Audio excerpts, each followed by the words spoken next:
Thank you. I will have a seat. Yes.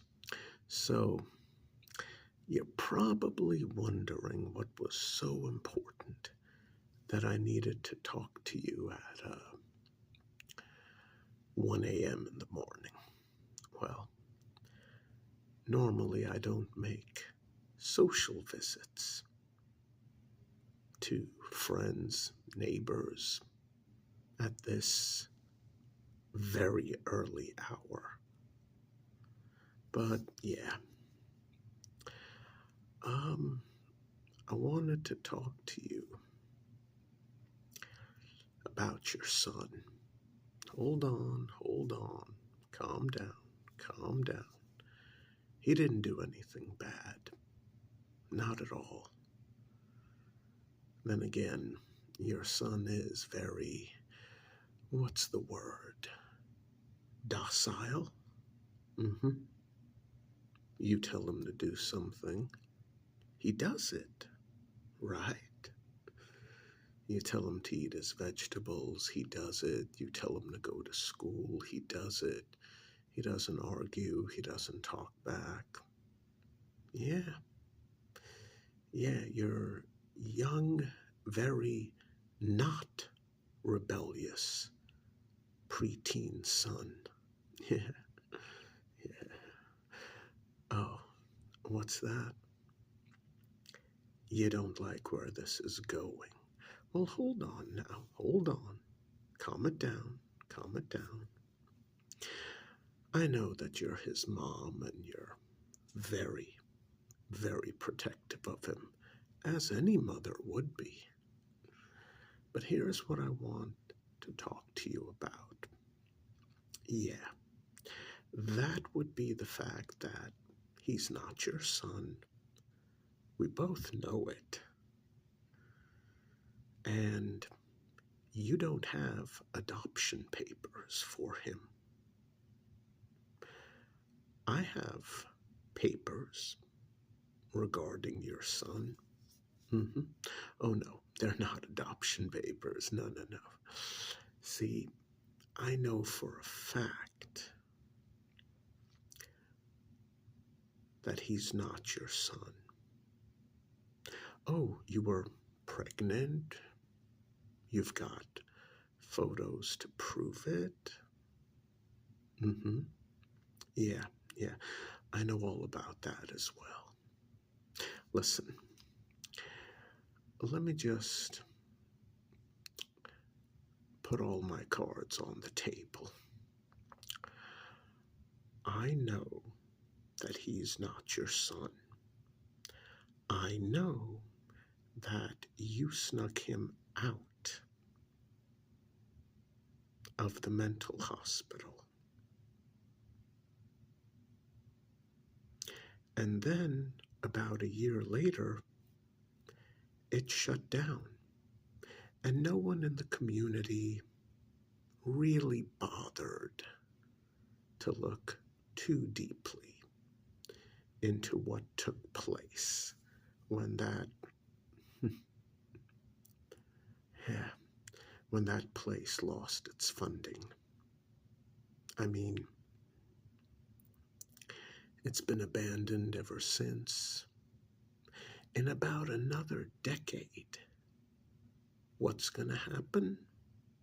It's going to be a great urban exploration site with spirits and ghosts and all of that stuff. Mm-hmm. Mm-hmm. But right now it's a little too early for that. But yeah, no one looked too closely at the patients. Well, at least not the deceased patients, many of whom were just left buried up there because they either had no family or their family didn't give a crap about them, just left them there. It's sad, very sad. Yeah,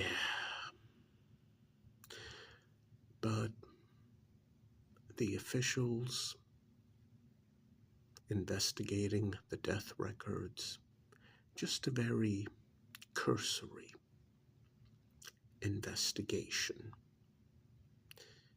That place ran out of funding, it got closed down, officials came in, and they worked very quickly because no one wanted to be there. Everything hush-hush. Small town, insane asylum, yeah. Move it along, process the records, keep everything hush-hush. Oh, here are the dead patients, here are the records for the dead patients, and oh look, everything matches. Names, ages, where they're buried on the property, all good, everything matches, no need to dig further. Not figuratively, not literally, but yeah, I think we both know what they would have found if they had literally dug further. But they didn't. They just cared about the patients who were alive. Quick head count. Let's see which ones could be sent to a halfway house. Let's see which ones who might still be helped, and which ones who are going to be institutionalized for the rest of their lives, unfortunately. Yeah. That first category, fair enough. Local officials, like your husband, put those existing patients into halfway houses, that first small group of, what was it, 4 or 5 patients whose mental condition could be tolerated, controlled. What was it now? One of them had a condition where he would constantly wash his hands because the world was so dirty. Would sometimes wash his hands until they started bleeding. Surprising what can happen if you buy a mental patient like that a few pairs of gloves to wear. Yeah, he was one of the lucky ones. The other categories, well, they got processed, and again, no one looked too closely at the deceased patients. All the records seemed to match.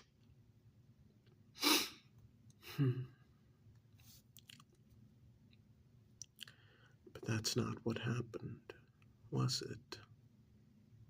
No.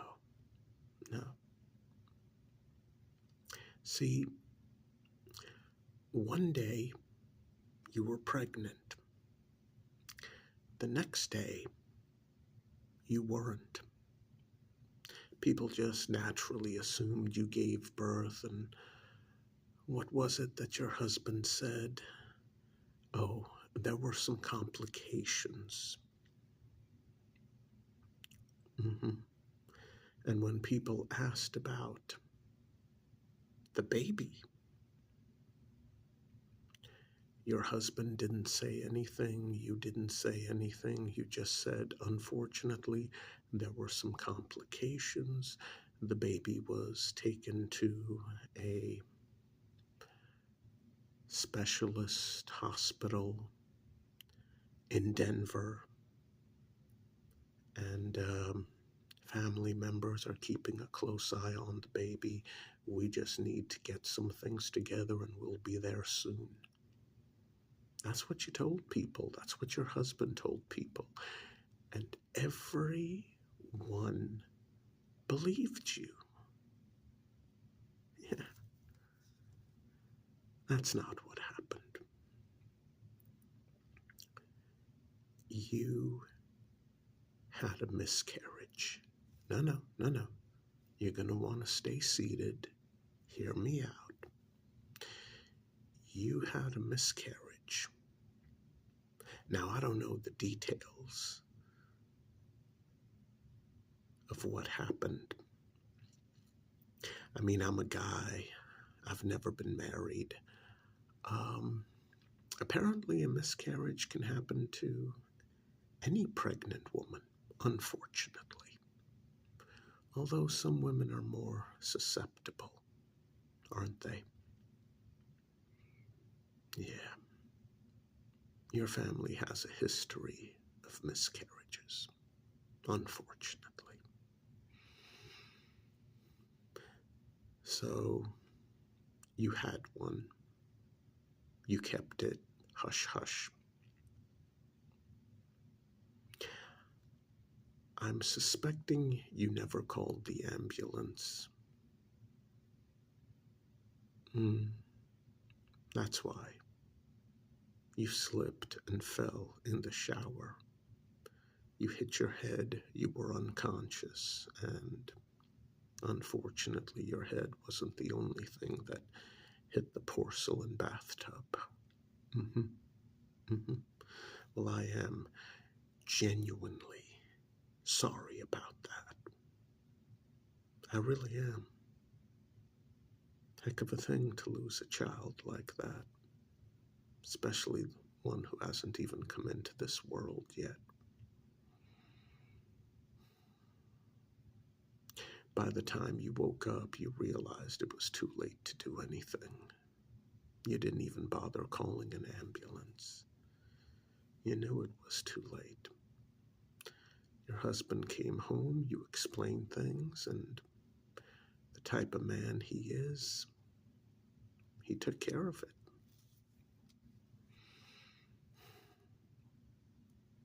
He knew the head of that asylum. He knew. They were good friends going back decades.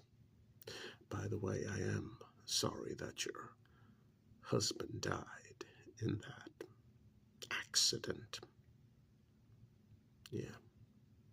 Oh no, I didn't mean to imply anything. It really was an accident, and I am sorry about that. But before he died, and right before the asylum got shut down, yeah,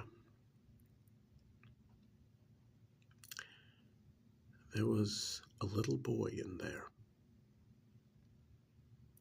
about 2 years old,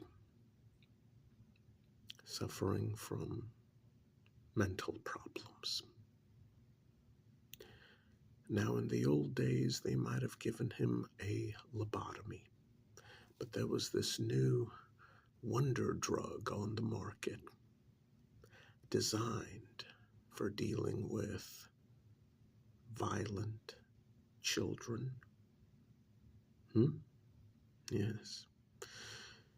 Yes, your boy wasn't always so docile, obedient, was he? His biological parents gave him up, didn't want to deal with him. I mean, after he attacked his younger sister and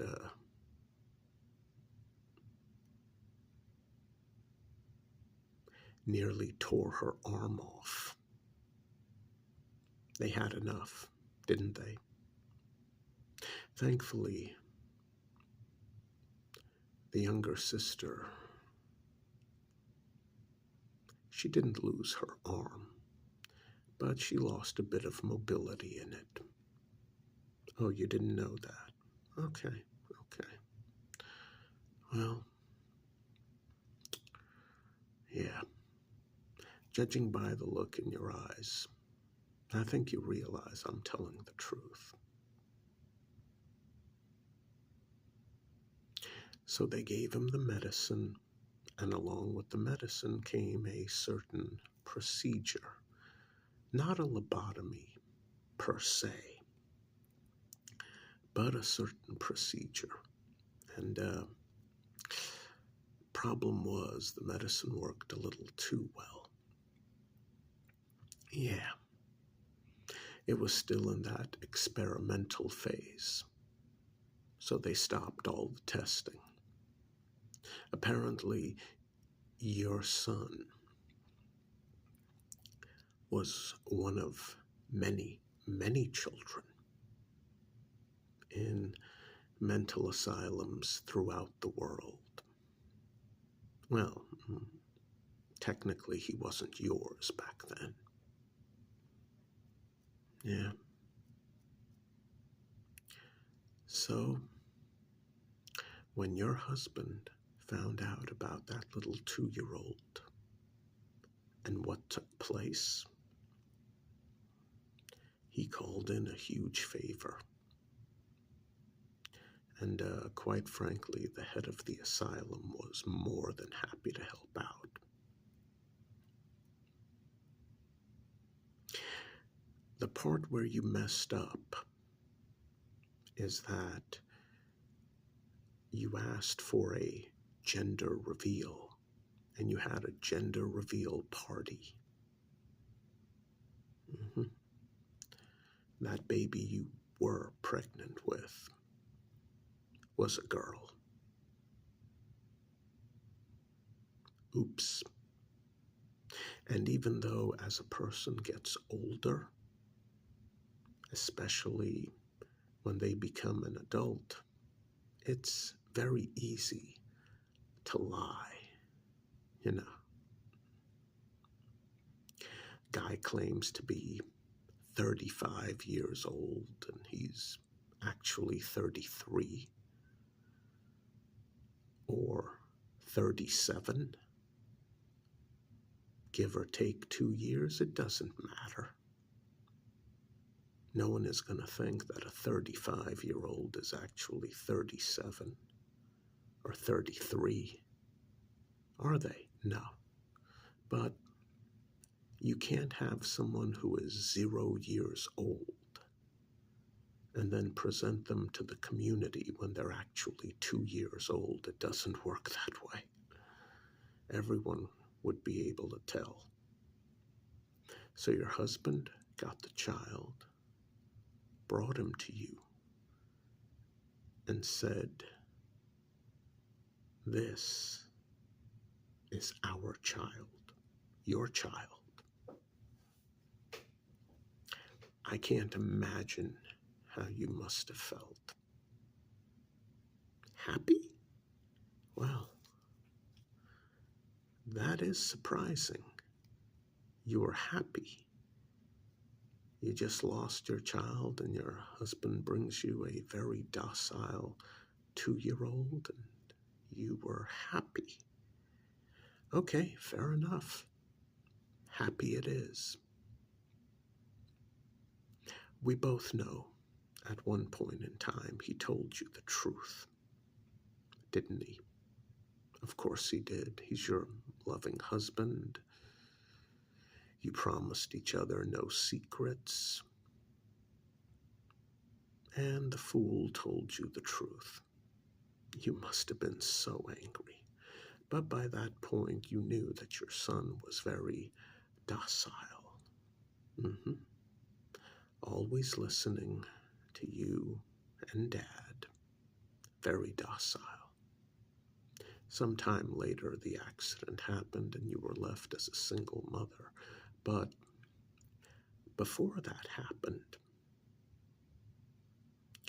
you and your husband were stuck. I mean, you couldn't walk out into the community with your brand new 2-year-old and pretend that he was just born. Everyone would suspect. It would be obvious. No.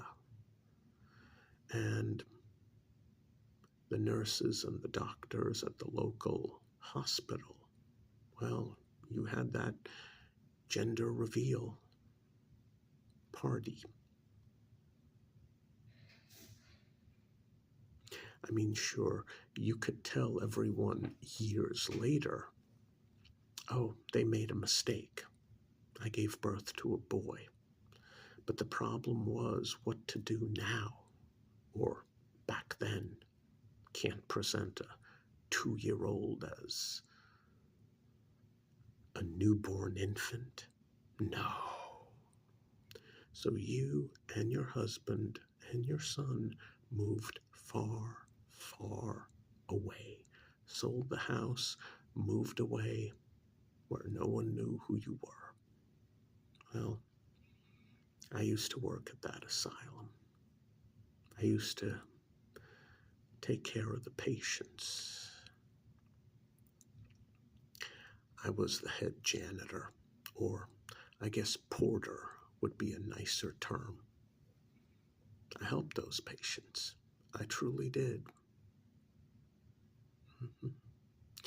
Until one of them showed me how they appreciated their help. Yeah. I was in the hospital for 3 weeks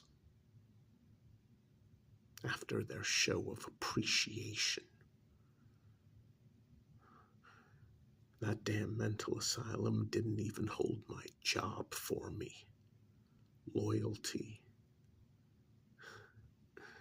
Thank you. Here's your severance pay. Not much. I was in the hospital for 3 weeks. I got 2 weeks severance.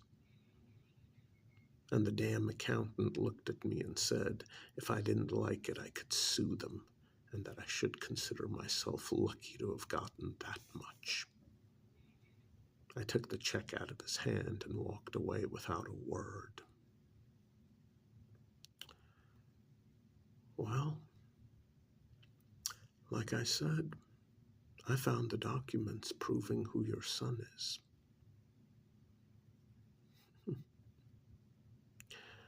I'll make this very simple. I used to be a good man, but this world isn't good. It's nasty. It's evil. And you know what? I could genuinely use 10 grand. I could genuinely use that to make my life better. I know your husband had some impressive investments.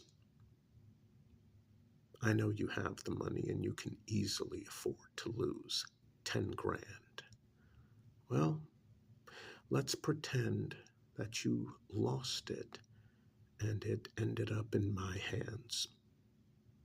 10 grand. I go away. I never bother you ever again. One-time payment. Or I go public.